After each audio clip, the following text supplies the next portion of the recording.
পরিতস্তং হরিনাম সংশ্রয়ামি। শ্রীনাম গ্রাহী ও শ্রীনাম আশ্রয়ী। ভারতবর্ষের সনাতন ধর্মাবলম্বী মাত্রেই কোনো না কোনোভাবে ভগবান নাম গ্রহণ করেন। জন্মকালে, মৃত্যুকালে, শ্মশানে, শুভকার্যে, অশুভ কার্যে, সম্পদে বিপদে প্রায় সকল সময়ই তাহারা হরিনাম কীর্তন করে থাকেন। কর্মী, জ্ঞানী, যোগী ও বিভিন্ন ভক্ত সম্প্রদায়ের প্রাচীন আচার্যগণ শ্রীনাম সংকীর্তনের প্রচুর মাহাত্ম্য কীর্তন করেছেন এবং শুধু তাই নয়, নিজেরাও তাহা বিভিন্নভাবে অনুশীলনও করেছেন।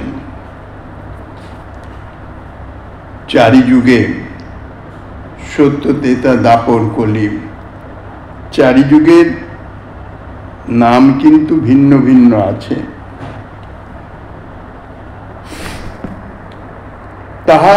তাহা প্রতিকল্পের, প্রতি মন্বন্তরের, প্রতি চতুর্যুগেই প্রচারিত হয়ে থাকে। ষষ্ঠ মন্বন্তর অর্থাৎ চাক্ষুষ মন্বন্তরে সত্যযুগেও দ্বাদশ মহাজনের অন্যতম যে প্রহ্লাদ মহারাজ মতীর্ণ কৃষ্ণে পরত শতবা ইত্যাদি বাক্যে শ্রীকৃষ্ণের নাম কীর্তন করেছিলেন।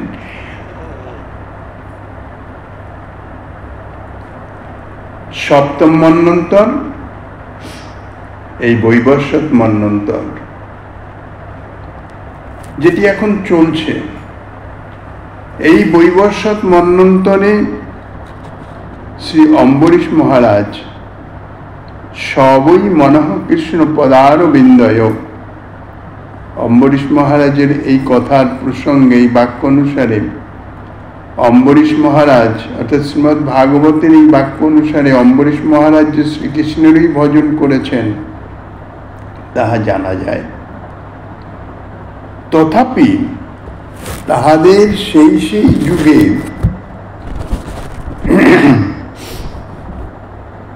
শ্রীকৃষ্ণ ভজনের কথা শোনা যায়, জানা যায়। তাহারা শ্রীকৃষ্ণ ভজন করেছেন ঠিকই, কিন্তু ব্রজপ্রেম লাভ করেছেন এরকম কথা কিন্তু শোনা যায় না।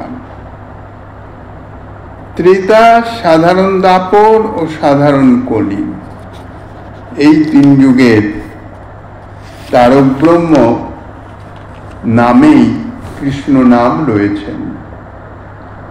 সেই কৃষ্ণ নাম কীর্তন করে সেই সেই যুগে অনেকেই সিদ্ধ হয়েছেন, মুক্ত হয়েছেন।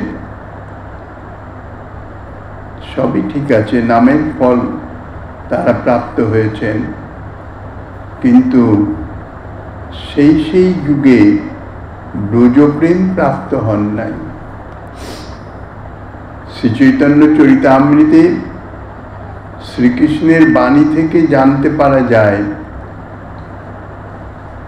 স্বয়ং ভগবান শ্রীকৃষ্ণ তিনি বলছেন, যুগধর্ম প্রবর্তন হয় অংশ হইতে, আমাবিনে অন্যে নারে ব্রজপ্রেম দিতে। সন্তবতারা বহব পঙ্কজ নাভস্য নর্মতে ভদ্রা কৃষ্ণাজন্য কৌবালতাস্যপি প্রেমদ ভবতি।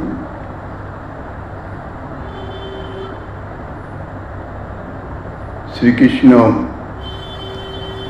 দ্বাপরের শেষে যখন তিনি অবতীর্ণ হবেন এই কলিযুগে, তিনি তখন মনে মনে চিন্তা করেছেন যে যুগের যে যুগধর্ম, যুগধর্ম প্রবর্তনকারী যুগাবতার শ্রী ভগবানেরই অবতার অংশ। প্রত্যেক যুগেই যুগাবতার রূপে শ্রী ভগবান আবির্ভূত হন এবং সেই যুগের যে যুগধর্ম তাহা প্রবর্তন করেন। তাই বলছেন যে যুগধর্ম প্রবর্তন তো অংশ থেকে হয়। কিন্তু ব্রজপ্রেম তো অন্য কেউ দিতে পারবে না, একমাত্র আমি ছাড়া আর কেউ ব্রজপ্রেম দিতে পারে না। কেননা শ্রীকৃষ্ণ ব্যতীত অন্য আর কে আছে যে দাপরে ব্রজের লতা গুল্ম ইত্যাদি স্থাবর জঙ্গম সকলকেই প্রেম প্রদান করেছেন। পদ্মপদ শোভন এবং সুগন্ধি নাভিযুক্ত স্বয়ং ভগবান শ্রীকৃষ্ণের সর্বমঙ্গলপ্রদ অনেক অনেক অবতার আছেন। অনেক অবতার থাকুন, কিন্তু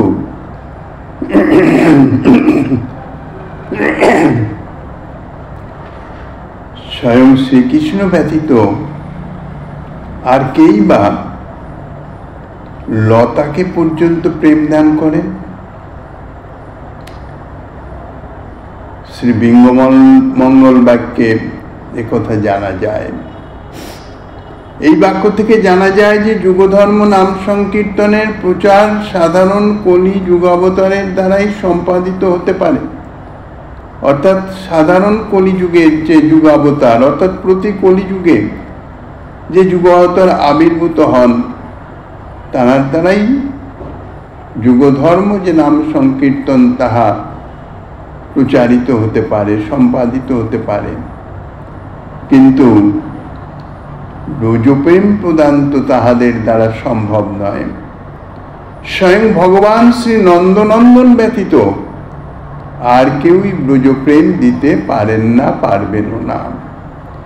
সেই ব্রজেন্দ্র নন্দন শ্রীকৃষ্ণই আবির্ভাব বিশেষে অব্যবহিত কলিতে যখন স্বনামামৃত সেবী রূপে নাম প্রচার করেন, অর্থাৎ সেই দাপরে, যে দাপরে স্বয়ং ভগবান শ্রীকৃষ্ণ অবতীর্ণ হয়েছিলেন। স্বয়ং ভগবান ব্রহ্মার একদিনে একবারই মাত্র অবতীর্ণ হন, অর্থাৎ 1000 দাপর যুগের মধ্যে এক দাপরেই তিনি অবতীর্ণ হন। আর যে দাপরে তিনি অবতীর্ণ হন, ঠিক তার পরবর্তী কলিতেই তিনি তিন বাঞ্ছা পূর্তির জন্যে নিজের মাধুর্য আস্বাদনের নিমিত্ত তিনি রাধা ভাবকান্তি গ্রহণ করে, অর্থাৎ রাধার সঙ্গে মিলিত তনু হয়ে শ্রী গৌর রূপে আবির্ভূত হন। তাই যে দাপরে স্বয়ং ভগবান শ্রীকৃষ্ণ আবির্ভূত হয়েছিলেন, ঠিক তার পরবর্তী কলিতেই স্বনামামৃত সেবী রূপে, অর্থাৎ তিনি ভগবান রূপে আসেন নাই, তিনি ভক্ত রূপে এসেছেন। ভক্তের যে ভগবত নাম রস আস্বাদন, সেই নাম রস আস্বাদন করার জন্যে, সেই নাম রস আস্বাদন করতে করতে সেই নাম প্রচার করেন। তখন তার শ্রীমুখোদ্গীর্ণ যে নাম সংকীর্তন, তাহা মাধুর্যপূর্ণ, ব্রজপ্রেমপূর্ণ,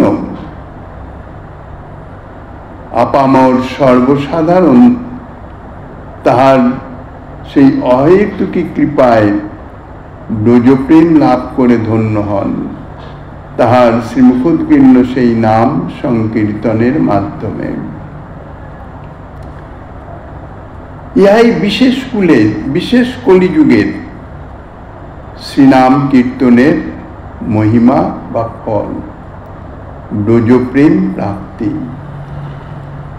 কিন্তু অন্যান্য কলিতে প্রচারিত তারকব্রহ্ম নামের ফল কি? যে কলিতে শ্রীমন মহাপ্রভু অবতীর্ণ হন, সেই বিশেষ কলি ব্যতীত অন্যান্য কলিতে যুগধর্ম প্রবর্তনের নিমিত্ত যুগাবতার প্রচারিত, অর্থাৎ যুগাবতার তিনি নাম প্রচার করেন তারক ব্রহ্ম নাম। হরে কৃষ্ণ এই দ্বাত্রিংশ অক্ষর অর্থাৎ 16 নাম 32 অক্ষর, ইহা তারক ব্রহ্ম নাম। এই তারক ব্রহ্ম নাম অন্যান্য কলিযুগের যুগাবতার প্রচার করেন, কিন্তু সেই যে মহামন্ত্র দ্বাত্রিংশদক্ষর যে নাম, তাহা অনুশীলনে অন্যান্য কলিযুগে মোক্ষ পর্যন্ত ফল লাভ হয়। সেই সকল যুগের অবতারগণ যুগোচিত নাম প্রচার করে তাহাদের কর্তব্য শেষ করেন, কিন্তু এই বিশেষ কলিযুগে তো অংশরূপে আবির্ভূত নন, যুগাবতার রূপে আবির্ভূত নন।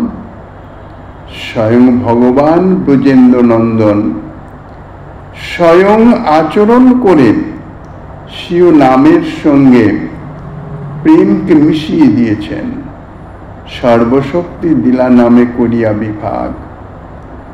যে ব্রজপ্রেম অন্য কোনো ভগবৎ স্বরূপ দিতে পারেন না, তাই স্বয়ং ব্রজেন্দ্র নন্দন শ্রীকৃষ্ণ শ্রী গৌর স্বরূপে এসে সেই তারক ব্রহ্ম হরিনাম, সেই 32 অক্ষর যুক্ত হরে কৃষ্ণ মহামন্ত্র, তার মধ্যে বিশেষ শক্তি দিয়ে দিলেন।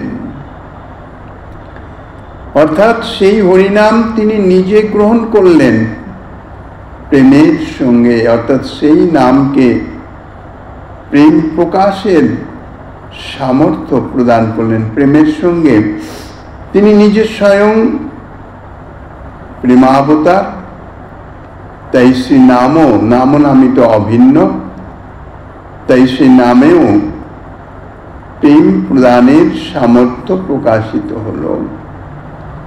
তাই স্বয়ং আচরণ করে নিজ নামের সঙ্গে প্রেম বিতরণ করলেন। এই জন্যেই এই বিশেষ কলিযুগে সত্যযুগের লোকগণও জন্মলাভের ইচ্ছা করেন। কৃতাদিষু প্রজার আয়োজন কলা বিচ্ছন্তি সম্ভবম। শ্রীমদ্ ভাগবতে বলছেন, সত্যযুগের ব্যক্তিগণ মনে করেন তাহারা সত্যযুগে মুক্তি পর্যন্ত ফললাভে কৃতার্থ হতে পারবেন, কিন্তু প্রেম ভক্তি তো লাভ করতে পারবেন না। এই বিশেষ কলিযুগের নাম প্রেম পরায়ণ পরম ভাগবতগণের সঙ্গে, অর্থাৎ গৌর ভক্তগণের সঙ্গে যদি সে নাম কীর্তন করা যায়, তাহাদের সঙ্গ প্রাপ্ত হওয়া যায়, তাহলে প্রেম ভক্তি পর্যন্ত লাভ করতে পারবেন। সাধারণ কলিযুগে এবং এই বিশেষ কলিযুগে সন্ধানান্তর লোক নাম বিমুখ এবং নাম অপরাধী হয়। ইহা শ্রীমদ্ ভাগবতী জানিয়েছেন, জন্নাম ধেয়ং যক্ষন্তি নতং কলৌ জনাহা। শ্রীহরিকে কলিতে লোক নাম সংকীর্তনের দ্বারা সেবা করবে না। ইহা নাম বিমুখ এবং নাম অপরাধী জনের কর্ম। যাহারা নাম অপরাধী, স্বাভাবিকভাবে তাহাদের নামের প্রতি যে আসক্তি, যে আকর্ষণ, সেটি জাগবে না। তাহারা নাম বিমুখ হয়েই যাবেন। নাম বিমুখ হয়ে অন্যান্য যে সাধন পদ্ধতি তাহাই অবলম্বন করবেন। এতৎ প্রসঙ্গে শ্রী কবি কর্ণপূর্ব গোস্বামীপাদ বলেছেন, তত্তু শ্রীকৃষ্ণাবতারত পূর্ব কলি পরম অন্যথা কলৌ জনিষ্য মানানাং দুঃখ শোক তমোদম। শ্রীমদ্ ভাগবতে যে বলেছেন, অনুগ্রহায় ভক্তানাং সুপুণ্যং ব্যাতনোজ্জসহ কৃতাদিষু প্রজারাজন কলাবিচ্ছন্তি সম্ভবম। কলৌ খলু ভবিষ্যন্তি নারায়ণ পরায়ণা ইত্যাদিনি ভাবি চৈতন্যবতার পরাণি বচনানি বিরুদ্ধেরন। কলিযুগে নিন্দাবাচক এই সমস্ত বাক্যগুলি গত শ্রীকৃষ্ণ অবতারের পূর্ব কলি পড়ে, অর্থাৎ গত দাপর যুগের আগে যে সমস্ত কলিযুগ এসেছেন সেই কলিযুগের কথা, এই কলিযুগের কথা নহে। নচেৎ কলিযুগে যে সকল ভক্ত জন্মগ্রহণ করবেন সেই সকল ভক্তকে কৃপা করবার নিমিত্ত ভগবান সুপুণ্য শোক মোহাদি মহিম শোক মোহাদি তমনাশিনী কীর্তি বিস্তার করেছেন, যাহাতে শোক মোহরূপ অজ্ঞান দূরীভূত হয়ে যায়। সত্যযুগের প্রজাগণ সাধু সঙ্গ লাভার্থ এই কলিযুগে জন্মগ্রহণ করতে ইচ্ছা করেন, কেননা এই কলিযুগে নারায়ণ পরায়ণ ভক্তগণ আবির্ভূত হবেন, অন্যান্য কলিযুগের কথা নহে। শ্রীমন মহাপ্রভু যখন আবির্ভূত হন শ্রী চৈতন্য অবতার বোধক বাক্যের সহিত তাহাতে বিরোধ হবে। যাহারা শ্রীনাম কীর্তন সংকীর্তনকে অন্যান্য সাধনাঙ্গের সহকারী বা তাহাদের সাধনাঙ্গ সমূহের সহিত সমান জ্ঞানে নাম গ্রহণকারী, তাহারা নামাশ্রয়ী নহেন। অন্যান্য সাধনাঙ্গের সঙ্গেও এক অঙ্গ হিসাবে নাম গ্রহণ করছেন, তাহাদের নামগ্রাহী বলা যায়, কিন্তু নামাশ্রয়ী বলা যায় না। শ্রীরূপানুগ সম্প্রদায়কে ইহা জানাবার অভিপ্রায়ে, অর্থাৎ শ্রীরূপ গোস্বামীপাদ বা স্বরগোস্বামীপাদের আনুগত্যে যাহারা ভজন করবেন এই প্রেমভক্তি লাভের নিমিত্ত, তাহাদের এই কথা জানাবার জন্যেই শ্রীরূপ গোস্বামীপাদ তাহার শ্রীকৃষ্ণ নামাষ্টকের প্রথম শ্লোকেই বলেছেন, পরিতস্তাং হরিনাম সংশ্রয়ামি। হে হরিনাম, আমি তোমাকে সর্বতভাবে এবং সম্যক রূপে আশ্রয় করি। আশ্রয় গ্রহণের কথা বলেছেন, নাম গ্রহণের কথা নয়, নামের আশ্রয় গ্রহণের কথা।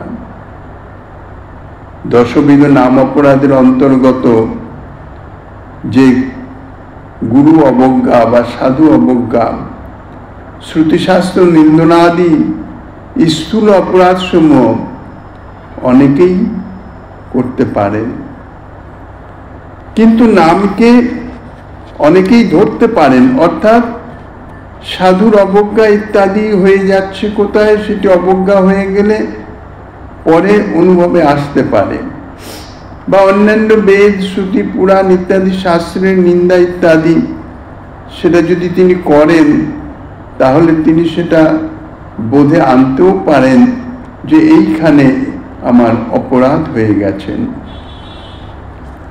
কিন্তু নামকে অন্যান্য ভক্তাঙ্গের সহিত সমতা জ্ঞান করে যে শ্রীনামের সুপ্রসন্নতার অভাব হয়, ইহা কিন্তু অনেকেই জানেন না।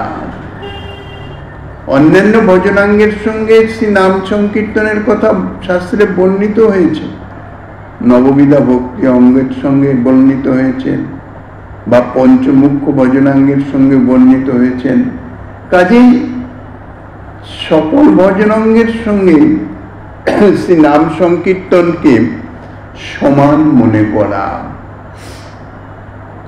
ইহা যথার্থ শ্রীনাম সংকীর্তন, শ্রী নাম প্রভুর মর্যাদা হানিকর। নাম নামে অভেদ্য, ভগবৎ স্বরূপ আর শ্রী নাম অভিন্ন।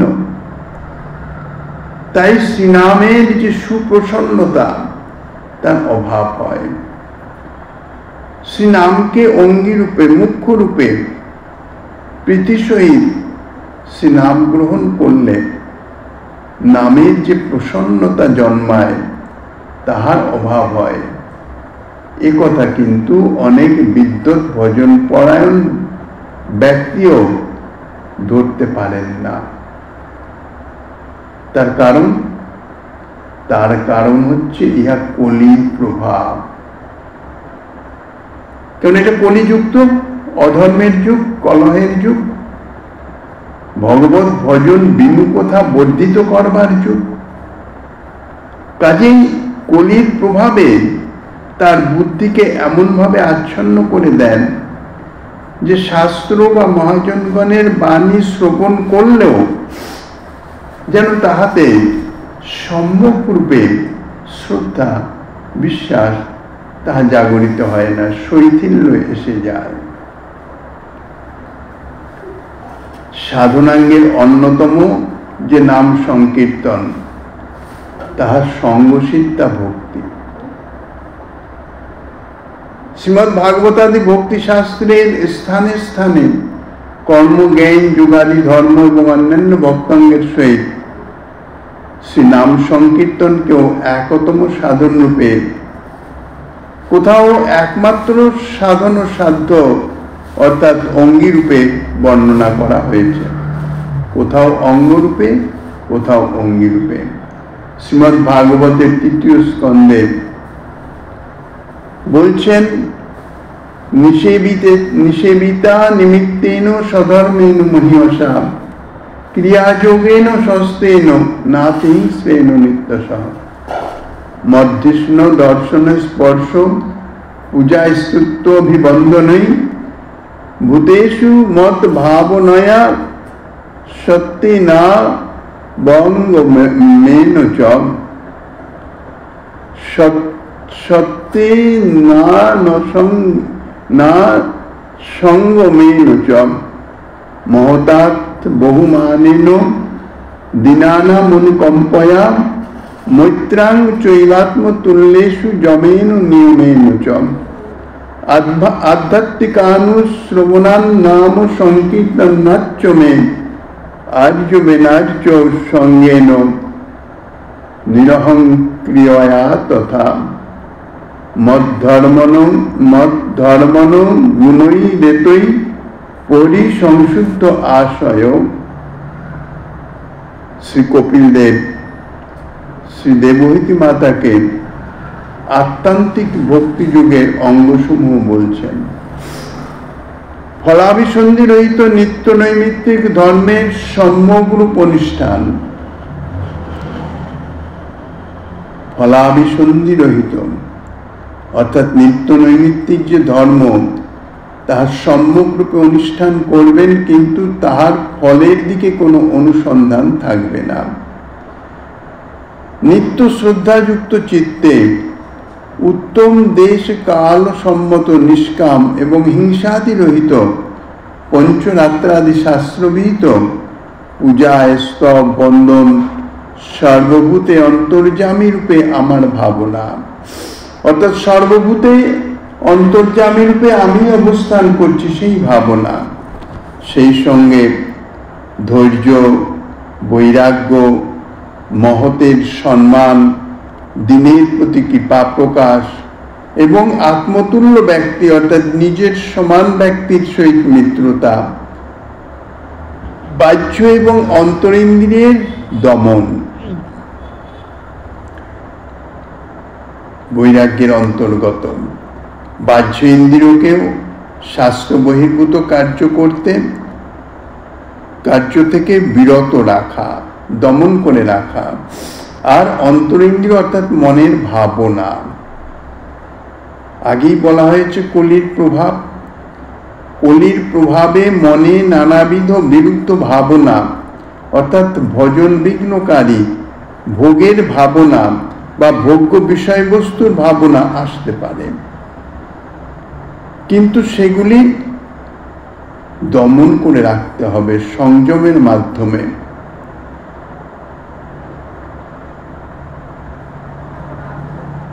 তাই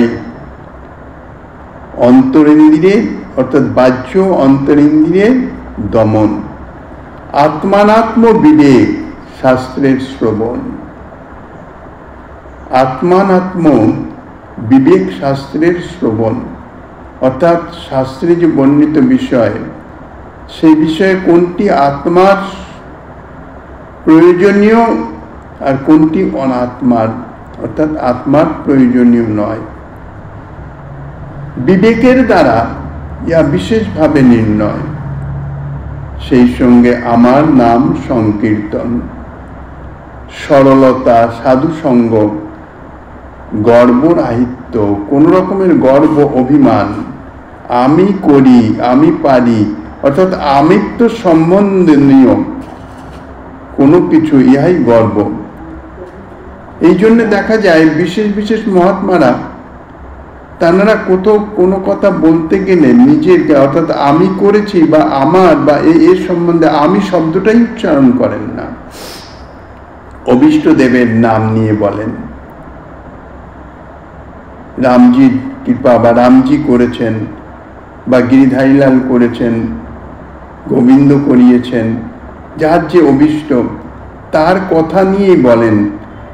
নিজে কোনো বিষয়ে কোনো কর্মের মাধ্যমে বা কোনো কার্যের মাধ্যমে নিজের কথা বলেন না, আমিত্ব বলেন না। এই আমিত্বই হচ্ছে গর্ব, গর্বরাহিত্য অর্থাৎ আমিত্বের বিসর্জন। এই সকলের দ্বারা অর্থাৎ নিত্য শ্রদ্ধাযুক্ত চিত্তে উত্তম দেশকাল সম্মতম নিষ্কাম এবং হিংসাদি রহিত পঞ্চরাত্রাদি শাস্ত্রবিহিত যে ভজনাঙ্গগুলি করবেন সেটি নিষ্কাম হওয়া চাই, নিজের কোনো কামনা পূর্তির উদ্দেশ্যে নয়, এবং সেই ভজনাঙ্গগুলি কোনো হিংসা চরিতার্থ করবার জন্য না। এই জন্য হিংসাদি, ঈর্ষা, হিংসা, বিদ্বেষ ইত্যাদি রহিত। কি করবেন?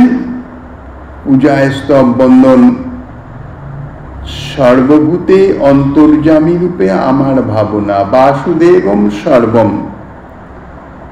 সর্বভূতে যথার্থ তত্ত্ব তো তাই, তিনি তো সর্বব্যাপক তত্ত্ব, তিনিই তো সর্বভূতে সর্বত্র তিনি বিরাজমান, তিনি ভিন্ন তো কিছুই নাই। একটি ধূলিকণার মধ্যেও তিনি রয়েছেন, তিনি বিরাজমান, তিনি ধূলিকণা রূপে রয়েছেন। অর্থাৎ এই জগৎ সংসার যাহা কিছু সবই তিনি প্রকাশিত হয়েছেন জগৎ সংসার রূপে, যা কিছু আমরা দেখছি। আর বিশেষভাবে সর্বভূতে সর্বপ্রাণীর মধ্যে স্থাবর জঙ্গম সবকিছুর মধ্যে অন্তর্যামী রূপে ভাবনা। সেই সঙ্গে সর্বকার্যে সর্ব বিষয়ে ধৈর্য। ধৈর্য একটি প্রবল গুণ। কলির প্রভাবে নানান রকমের চাপ তাপ, নানান রকমের ঝড় ঝাপটা ঝঞ্ঝা অর্থাৎ কলহ বিবাদ ইত্যাদি এসে উপস্থিত হয়। তখন একমাত্র উপায় হচ্ছে ধৈর্য ধারণ। ধৈর্য ধারণ করে সময়ের অপেক্ষা অর্থাৎ কালক্ষেপণ করা, ইহা ধৈর্যের বিশেষ প্রয়োজনীয় তত্ত্ব, প্রয়োজনীয় কাজ। তারপর আছেন বৈরাগ্য, অর্থাৎ নিজের দেহেন্দ্রিয়ের সুখবিধানের নিমিত্ত জড়জাগতিক বিষয়ের গ্রহণ থেকে বিরতি। যুক্ত বৈরাগ্য বলেছেন শ্রীমন মহাপ্রভুর প্রবর্তিত হচ্ছে বৈরাগ্য মানে যুক্ত বৈরাগ্য, শুষ্ক বৈরাগ্য নয়। যথাযোগ্য বিষয় গুঞ্জ অনাসক্ত হইয়া, যতটুকু দেহযাত্রা নির্বাহের জন্য প্রয়োজন অর্থাৎ যেটুকু না হলে নয় সেইটুকুই গ্রহণ করা, সেটা বৈরাগ্যেরই নামান্তর। কিন্তু প্রয়োজনের অতিরিক্ত এটা না হলেও আমার চলে, তা সত্ত্বেও সেটি গ্রহণ করা, সেটি কিন্তু বৈরাগ্যের পর্যায়ভূত হয় না। তারপর মহতের সম্মান। মহতের সম্মান বলে নয়, জীবে সম্মান দিবে জানি কৃষ্ণ অধিষ্ঠান, সর্বজীবকেই সম্মান প্রদান। কেননা ইতিপূর্বেই বলেছেন বাসুদেবং সর্বং, সর্বভূতে তিনি বিরাজমান অন্তর্যামী রূপে। তারপর দিনের প্রতি কৃপা, জগতে যারা দিন, জগৎবাসী যাহাকে সম্মান করেন না, যারা নিজেকে সম্মান পাওয়ার যোগ্য মনে করে না, তাদৃশ ব্যক্তির প্রতি কৃপা প্রকাশ, সহানুভূতি, সদা সর্বদা একটা স্নেহ প্রীতি প্রকাশ। আর নিজ সমান যারা, সমভাবাপন্ন, তাদের সঙ্গে মিত্রতা। এইভাবে এই সমস্ত করে এই সকলের দ্বারা, এই সকল অনুষ্ঠানের দ্বারা আমার ধর্মানুষ্ঠানকারী চিত্ত বিশেষ রূপে নির্মল হয়ে যায়। আর সেই নির্মল চিত্ত যখন নির্মল হয়, শুদ্ধ হয়, পবিত্র হয়, সেই পবিত্র চিত্তে আমার গুণকথা, আমার কথা শ্রবণ মাত্রই আমাকে অনায়াসে প্রাপ্ত হয়ে যায়।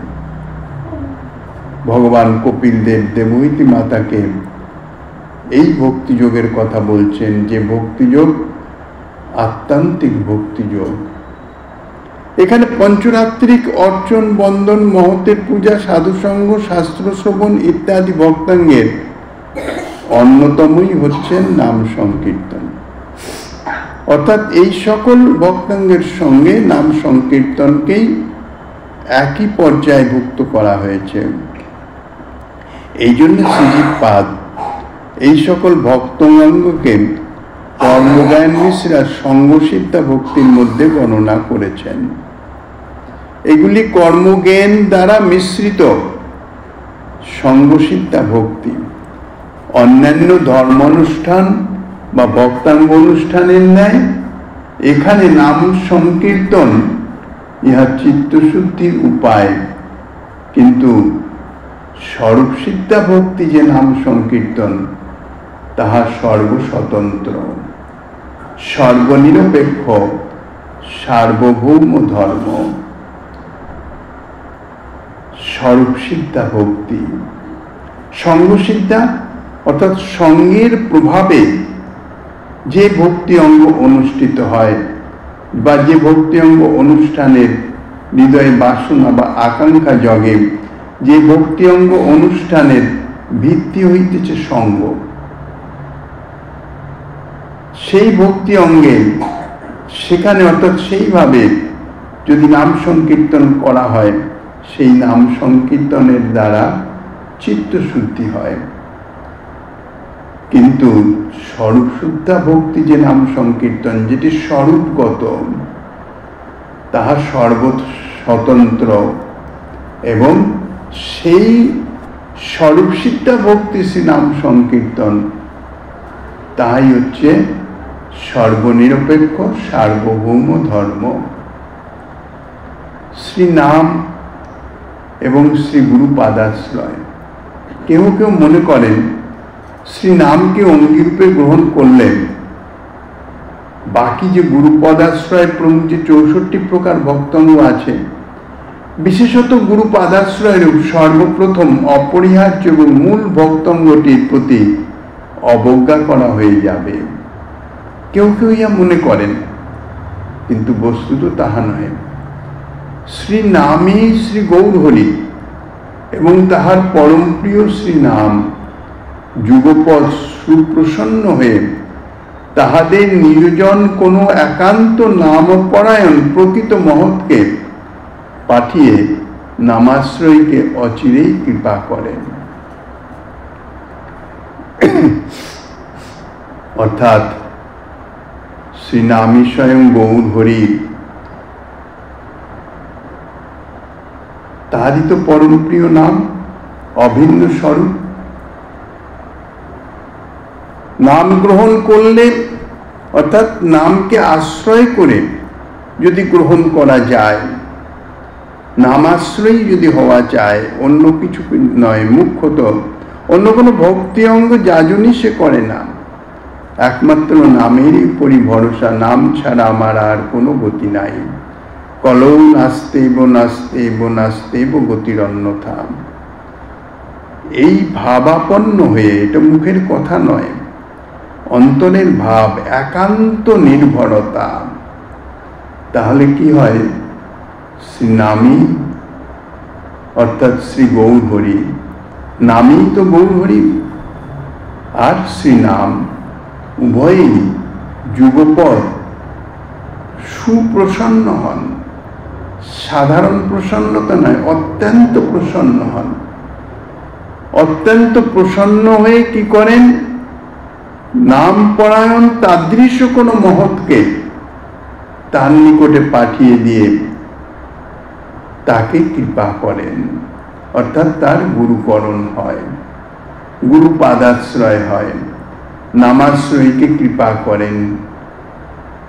তৃতীয় প্রকাশের উপসংহারে এ বিষয়ে একটু বিশেষভাবে আলোচনা করা হয়েছে। বিষ্ণু নামৈব পুংসাং গুরু শ্রী পদদ্বন্দ্ব ভক্তি। যাহারা গরু গাধা প্রভৃতি পশুর মতো ভোগ্য বিষয়ী সর্বদা ইন্দ্রিয়গুলোকে চড়াইয়া থাকে, অর্থাৎ যাদের কোনো জ্ঞানই নাই, দিবানিশি দেহেন্দ্রিয়াদির ভোগেই মত্ত, কে ভগবান, ভক্তি বা কি, গুরুই বা কি, এই সকল কথা স্বপ্নেও কখনো জানে না।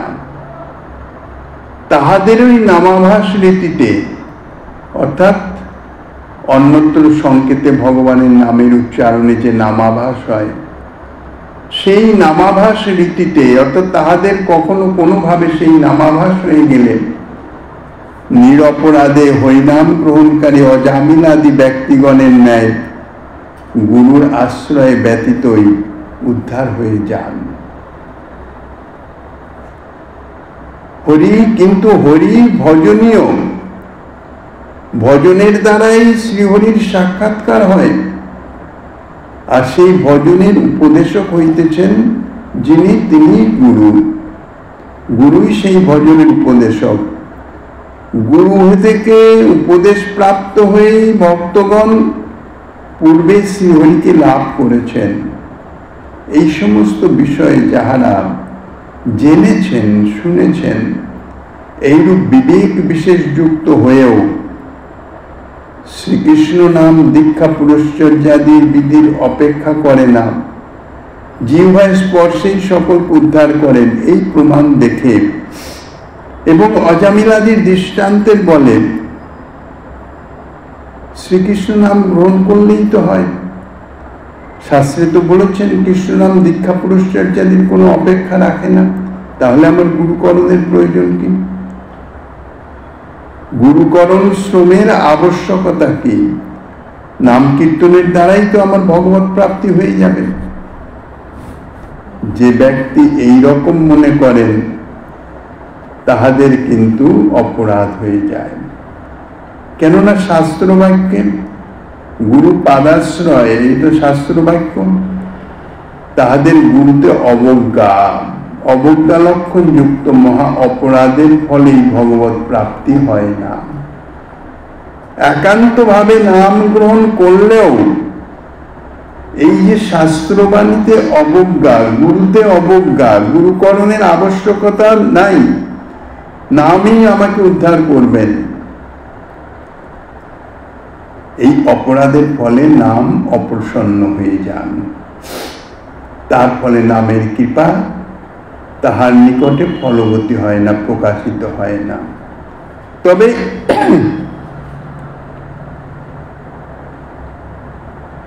যদি একান্তভাবে নামের আশ্রয়ে থেকে যান, তাহলে এই জন্মে না হোক, জন্মান্তরে হোক, একান্তভাবে নাম গ্রহণের ফলে গুরুবজ্ঞারূপ অপরাধ ক্ষয় হয়ে যায়। তখন শ্রী নামপ্রভু তাহার চিত্তে গুরুকরণের যে অপেক্ষা প্রয়োজনীয়তা, যে পরম্পরাগত যে আদর্শ, আচার্যগণ যে আদর্শ দিয়ে গেছেন, সৎসঙ্গের প্রভাবে, সাধুসঙ্গের প্রভাবে, সাধু মহতের কৃপায় চিত্তে সেই বিবেক জাগরিত হয়।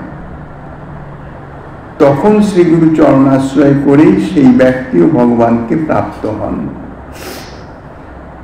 গুরুপাদাশ্রয়ের পূর্বেও ভগবত সাক্ষাৎকার হয়, কিন্তু সেটি সম্যক রূপে হয় না, যথার্থ রূপে হয় না।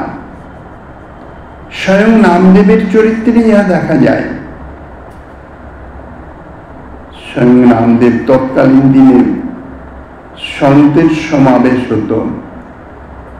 তো বিশেষ সন্ত একজন গড়াই চাচা, যার কাজ হচ্ছে কুমোরের কাজ, মাটির হাড়ি কলসি ইত্যাদি তৈরি করেন, বিশেষ সন্ত ভক্ত।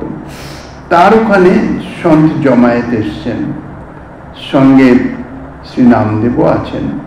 নামদেবের কিন্তু গুরুকরণ হয়নি, কেননা তিনি জন্ম থেকেই নাম প্রিয়, ভগবত সাক্ষাৎকার, শ্রী নাম ভগবানেরই পুত্ররূপে তিনি আবির্ভূত। জগৎ সংসার সবই ভগবত স্বরূপ, এই দিব্য জ্ঞান তার মধ্যে প্রকাশিত, এবং সেই দিব্য জ্ঞানের ফলে, সেই ভগবত বোধের ফলে সার্বভূতে ভগবত দর্শন হয়, দর্শন লাভ হয়েছে। কিন্তু তা সত্ত্বেও গুরুকরণের প্রয়োজন বোধ করেন নাই, তবে গুরুকরণের অবজ্ঞা করেন নাই। যাহারা গুরুকরণ করেছেন, গুরুকরণের কোনো প্রয়োজন নাই এ জাতীয় কোনো সিদ্ধান্ত তাঁর ছিল না। সেখানে সমস্ত ভক্তবিন্দু প্রবিষ্ট। সেখানে একজন বললেন, মুক্তাবাই গড়াই কাকাকে, ওই একটা লাঠি আছে ওনাদের, হাড়িতে ঠুকে ঠুকে দেখেন যে কোন হাড়িটি ভালো, অর্থাৎ পাকা, কোনটি ঠিক মতো পাকা নয়, ছিদ্র আছে। তো হঠাৎ বলে বসলেন যে এখানে সন্তগণ আছেন, এর মধ্যে কে পাকা কে কাঁচা একটু পরীক্ষা করে বলেন না। উনিও কি করলেন, সেই লাঠি দিয়ে সকলের মস্তকে একটু একটু করে ঠুকতে লাগলেন, মানে স্পর্শ করলেন। শ্রী নামদেবের এটি ভালো লাগলো না। নামদেবের মাথায় যখন সেই কাঠিটি ঠেকিয়েছেন, ঠেকিয়ে ঠেকিয়ে তারপরে তিনি বলছেন এখানে এই এক নামদেবই কাঁচা, বাকি সব পাকা। একথা শুনে নামদেব আরো মনে দুঃখ পেলেন। সেখান থেকে উঠে চলে গেলেন অভিষ্ট বিঠ্ঠলনাথের গিয়ে। পুণ্ডরিকনাথ মনমরা হয়ে আছেন, জিজ্ঞাসা করছেন পুণ্ডরিক কি হয়েছে। বলেন আজ আমাকে সমস্ত সন্ত মণ্ডলীর মধ্যে আমাকে গড়াই চাচা বলছেন আমি কাঁচা, আমি আপনার সাক্ষাৎকার প্রাপ্ত, আপনার সঙ্গে সমস্ত কিছু সম্বন্ধ যুক্ত রয়েছে, তাও আমি কাঁচা রয়েছে। তখন ভগবান বললেন হ্যাঁ তুমি এখনো কাঁচা আছো, তোমার একটুখানি এখনো বাকি রয়েছে, সেটা হচ্ছে গুরুপাদাশ্রয়। কেননা তুমি ভক্তি অঙ্গ যাজন করছো, সবকিছু করেছো, কিন্তু কারো আনুগত্যে নয়। গুরুপাদাশ্রয় হচ্ছে আনুগত্য। আনুগত্যহীন যে ভক্তি, তাহা প্রেম প্রাপক নয়। সেই জন্যে তাদৃশ গুরুদেবের চরণ আশ্রয় করে তাঁর আনুগত্যে ভজন করলে শ্রী গুরু কৃপাতে, গুরুদেব তো অন্য কেউ নন, শ্রী ভগবানই গুরুরূপে কৃপা করেন, সাক্ষাৎ কৃপা। একটি হচ্ছে কৃপা সমষ্টি রূপে, সকল জগতে সকলের প্রতি সর্বসাধারণ সাধারণ কৃপা করেন। ভগবত কৃপা ব্যতীত কেউ এখনো জীবিত থাকতে পারে না, সে কৃপা সকলের প্রতি আছে। কিন্তু বিশেষভাবে তাঁর কৃপা প্রাপ্ত হতে হলে তাঁর যে সেই কৃপা, অর্থাৎ গুরু শক্তি রূপে, গুরু কৃপা রূপে সেই কৃপা প্রাপ্ত হতে হবে গুরুদেবের আনুগত্যে। হ্যাঁ, যাহাদের চিত্তে গুরুকরণের চাহিদা আছে, আকাঙ্ক্ষা আছে, কিন্তু গুরুদেব নির্বাচনের সামর্থ্য নাই। কাকে আমি গুরুপদে বরণ করব সে বিষয়ে নির্ধারণ করতে পারে না। তাহারা একান্তভাবে যদি নাম আশ্রয় করে নাম প্রভুর চরণে প্রার্থনা করেন, তাহলে নাম প্রভুই তাহাকে কৃপা করে, অর্থাৎ উপদেশক গুরুরূপে তাঁরই প্রিয় এক ভক্তকে পাঠিয়ে তাহাকে কৃপা করেন। নাম প্রভুই গুরুকরণ করিয়ে দেন। কাজেই গুরুচরণাশ্রয় করে সে ব্যক্তি ভগবানকে প্রাপ্ত হতে পারেন। এই তাৎপর্যবাঞ্জক উক্তিটি এ বিষয়ে বিশেষ আলোচ্য। আশ্রয় প্রার্থী, নাম আশ্রয়ী। নাম আশ্রয়ী, এই যে আশ্রয়ী কথাটা, অর্থাৎ যিনি আশ্রয় গ্রহণ করেন, আশ্রয় প্রার্থী। এই জগতেও দেখা যায় কেউ যদি কাহার নিকটে আশ্রয় প্রার্থনা করেন, তাহলে তার অহংকার থাকতে পারে না, গর্ব থাকতে পারে না। আশ্রয় প্রার্থী সদা সর্বদাই নিরভিমান, নিরহংকারী হন। কাজেই আশ্রয় প্রার্থী কখনো অহংকারী হতে পারেন না।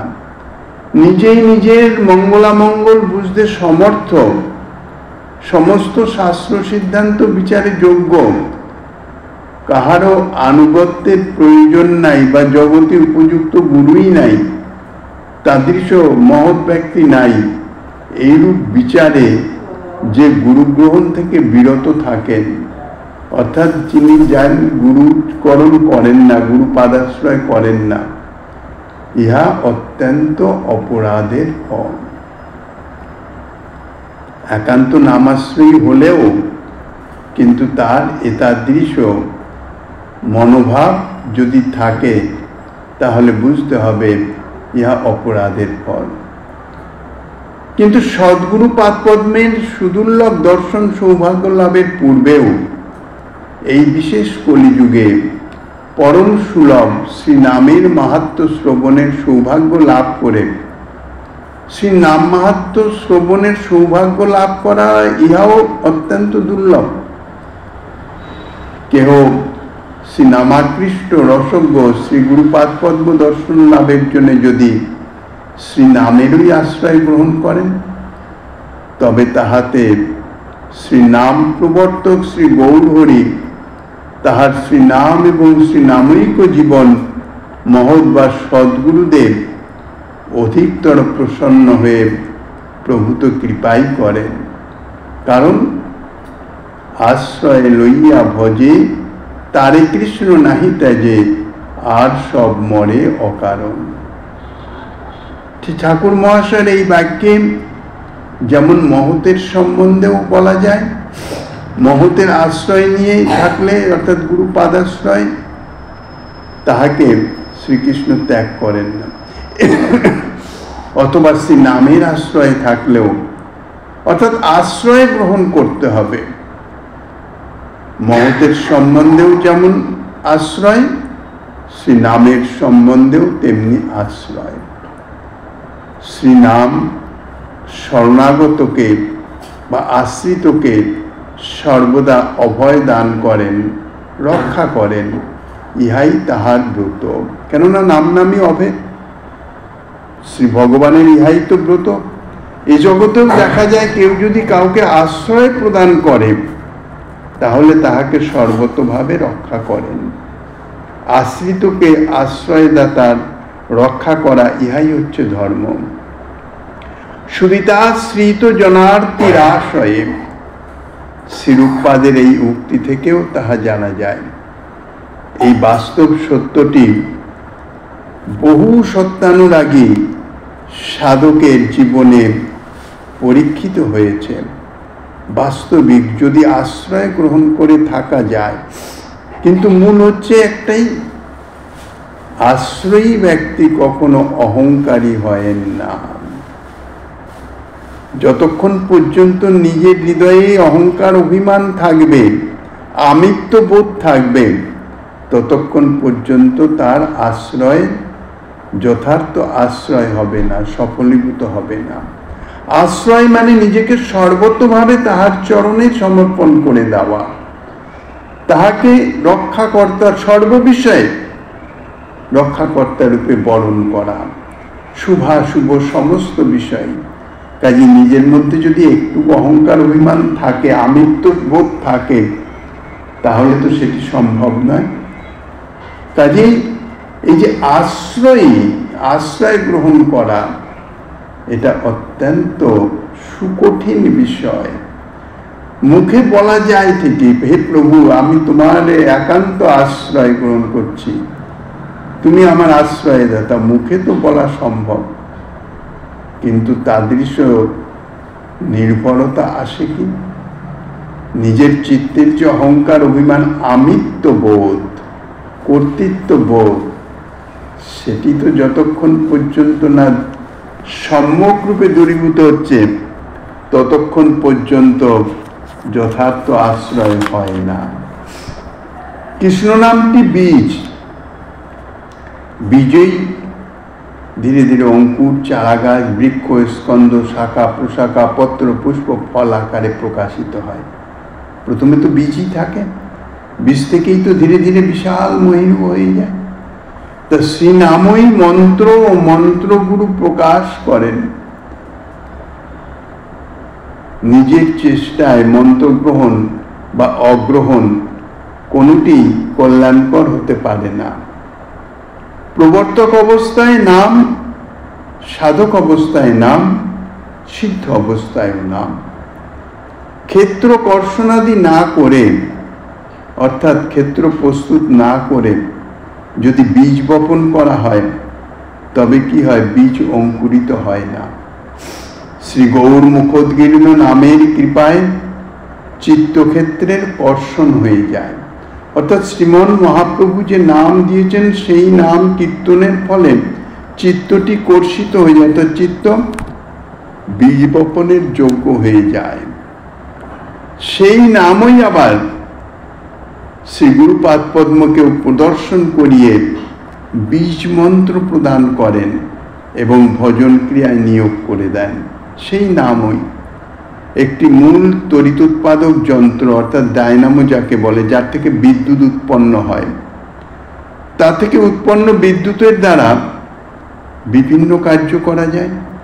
যেমন কোথাও আলো জ্বলে, কোথাও পাখা চলে, কোথাও কোনো যন্ত্র মেশিন ইত্যাদি চলে, কোথাও রেডিও বাজে, টেলিগ্রাম, টেলিফোন, সবাক চিত্রাদির কার্য হয়। এইরূপ এক নাম থেকেই যাবতীয় ভক্তাঙ্গ বা সাধনাঙ্গ যখন যেখানে যাহা প্রয়োজন সমস্তই প্রকাশিত হন। নামই দীক্ষাগুরুর নিকট থেকে দীক্ষামন্ত্র রূপে প্রকাশিত হন। সিদ্ধ প্রণালী, সিদ্ধ দেহ, যাবতীয় ব্যাপারই সংগঠন করিয়ে দেন সেই নাম প্রভু। অঙ্গী নামের আশ্রয়ে কাহারও নাম কীর্তনাঙ্গ প্রকাশিত হয়, যাহা শ্রী নামাচার্য শ্রী হরিদাস ঠাকুরের ভজন লীলাতে প্রকাশিত হয়েছে। আবার অঙ্গীরূপে শ্রী নামাশ্রয়ে কাহারও অর্চন, কাহারও স্মরণাদি ভজনাঙ্গ প্রকাশিত হয়। নামই অন্যান্য ভজনাঙ্গ প্রকাশ করে দেন। শ্রী নামাশ্রয়ী ভক্তঙ্গ সমূহে